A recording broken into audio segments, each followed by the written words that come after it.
Welcome to The Explainer. So let's just dive right into this absolutely fascinating connection hiding right there on your calendar. Most of us look at dates and just see numbers, right? Marking time, maybe a birthday, a holiday. But history has this incredible way of folding in on itself, creating these serendipitous alignments that are literally almost too perfect to believe. Today, following the script structure outlined in our primary historical source document, titled ENGV, we're exploring one specific date that acts as this bizarre magnetic focal point for mathematical genius. I mean, think about it. What do World War I ballistics, anti-fascist protests, the mechanics of airplane propellers, and the algorithms streaming the very video you're watching right now all have in common? On the surface, absolutely nothing, right? They span entirely different eras, completely different continents, and totally different domains of human experience. But as we pull back the curtain on the historical source material here, I want to challenge you to find the hidden thread linking these incredibly diverse real-world applications. Just look at how dropping these rapid-fire dates visually reveals our mystery. 1866, Minio Cini is born. 1900, Thomas Craig dies. 1936, Lorna Swain. 1951, Gilbert Bliss. 1959, Renato Caccioppoli. 2016, Tom Apostol.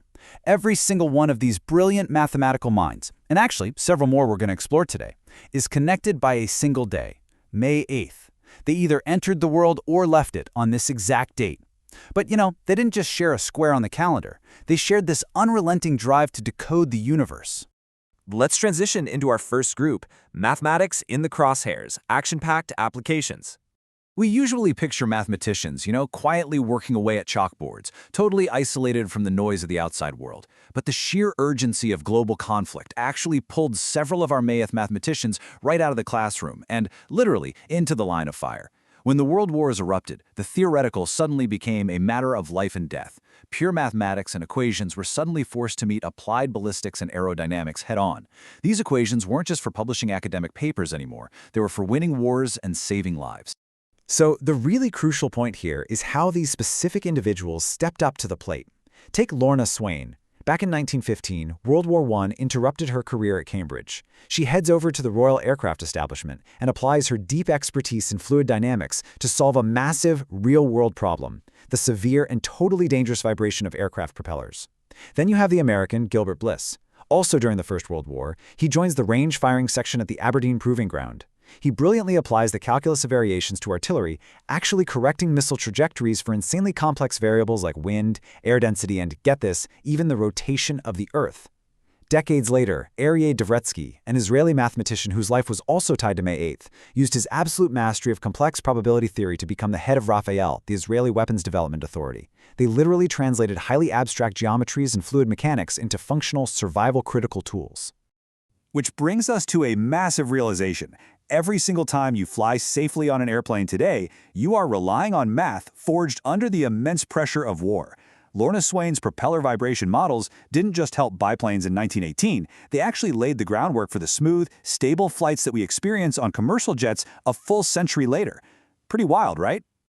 Moving right along, let's shift the energy to our second group, Rebels Against the Regime, Defying Dictators with Intellect. But the physical battlefield wasn't the only place these mathematicians faced real danger. These are the folks who used their intellect and immense personal courage to resist oppressive political regimes right in their home countries. Consider this amazing quote about the brilliant Italian mathematician Renato Caccioppoli. He showed that he accepted serenely his life together with madmen as a peculiar life experience. Here's the backstory. In 1938, when Hitler and Mussolini were visiting Naples, Caccioppoli bravely protested the fascist dictatorship by convincing an open-air orchestra to play the French national anthem, La Marseillaise, and he publicly spoke out. He was arrested, faced a special political court, and honestly, he only survived because his aunt Maria Bakunin convinced the authorities to just declare him mad. He was sent to an asylum, and incredibly, he just kept working on geometric convex surfaces in there with the exact same focus as before. Now, impartially reporting on the sources here, this really illustrates a common trait among our May 8th figures, a steadfast refusal to bow to authoritarianism. On one hand, we have the Russian geometer Benjamin Kagan. In 1889, decades before Cacciopoli's protest, Kagan was actually expelled from his university and exiled for participating in the democratic students' movement. On the other hand, Caccioppoli didn't even stop his resistance after the asylum. He went on to organize strikes in Naples in 1943.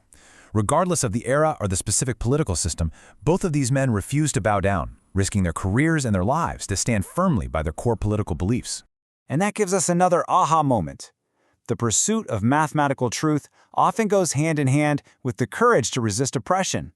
Emphasizing this, behind every great scientific freedom is a very human story of defiance. These minds were trained to seek objective truth, right? And when they looked at the societies around them, they simply refused to accept the falsehoods of dictatorships. Okay, let's transition again. Group 3, Masters of Pure Geometry, the Theorists. So we're shifting from the physical and political battlefields to the totally abstract realms of the mind. Welcome to the world of the pure theorists. These are the thinkers who mapped out shapes and dimensions we can't even see with the human eye. Take this concept, homotopy equivalence. It's a concept in topology where two totally different objects can be stretched or deformed into the exact same shape without tearing. Like imagine a coffee mug morphing seamlessly into a donut. So the crucial point is that mathematicians like J.H.C. Whitehead, who, fun fact, famously loved playing cricket and poker just as much as he loved math, looked at the world as flexible and continuous. They completely changed how we understand spatial relationships, moving us away from rigid lines and angles into this wild world of continuous transformation. And Whitehead was definitely not alone here. You've got Thomas Craig, one of America's first major researchers at Johns Hopkins, who totally mastered the complex differential geometry of ellipsoids. Then Ariyat-Voletsky, and yes, that is the exact same man who later headed weapons development. He formulated the incredible Dvoletsky's theorem. This actually proved that in high enough dimensions, all symmetric convex bodies behave like ellipsoids. Mind-bending stuff. And Benjamin Kagan mapped out the foundations of non-Euclidean geometry. Now, all these concepts seemed entirely abstract, like almost totally disconnected from reality at the time they were published. But here is exactly where it connects back to you today. Every single time you stream music, fire up a GPS, or rely on complex data algorithms, you are directly relying on the high-dimensional geometry and topology that these abstract minds mapped out. Those purely theoretical shapes from decades ago, they secretly built the modern digital pathways of today's technology. Moving on to our final thematic group, the great mathematics educators, making the complex accessible. Now, think about it. All of this brilliant math is completely useless if it just stays locked away in the minds of a few scattered geniuses. And that brings us to the people who dedicated their lives to making sure the rest of us could actually understand these staggering concepts. As one colleague noted about Tom Apostol, Tom was a great scholar and a beloved teacher and mentor. Generations of Caltech students benefited from his passion and dedication. Highlighting Apostol's impact here really shows that brilliant math needs to be passed down. He truly believed that giving knowledge to the next generation was just as important as discovering it in the first place. And he certainly wasn't the only one. We can actually see this passion build across generations. Step 1.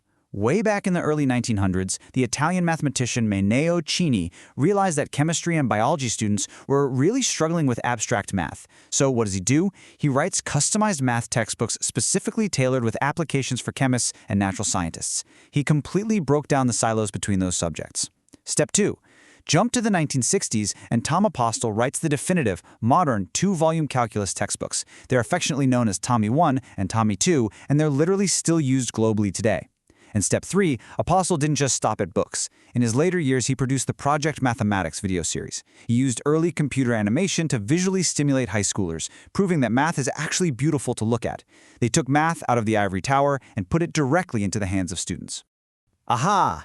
The clear concepts in your math textbooks, the very ones you might literally have in your backpack or sitting on your tablet right now, they exist because these brilliant minds actively chose to teach rather than just hoard their knowledge. They made the ridiculously complex accessible so that future generations, including us, could build upon it. Which brings our narrative arc to its climax. Group 5, the May 8 Legacy, a calendar serendipity. We have traveled through WWI trenches, Italian asylums, abstract high-dimensional planes, and university lecture halls. Now, just take a second to look at the sheer volume of genius connected by this one single date on the table here. Mino Cini, born May 8th. Thomas Craig, Lorna Swain, Gilbert Bliss, Benjamin Kagan, Renato Caccioppoli, J.H.C. Whitehead, Arya Dvoretzky, and Tom Apostol all died on May 8th. From the artillery calculator to the defiant analyst to the great educator. The big takeaway here is that behind every single piece of modern technology, every airplane, every streaming algorithm, every calculus textbook, there is a deeply human story of struggle, curiosity, and incredible courage. And serendipitously, almost unbelievably, they are all linked by one tiny square on the calendar. So, as we wrap up this explainer, I really want to leave you with one final provocative thought. Go ahead and look at your own calendar. What future, world-changing historical figures might end up sharing your birthday? Because at the end of the day, the dates we live through are really just numbers, until human beings fill them with actions that change the world. Thank you so much for joining me. Keep learning, and I will catch you in the next one.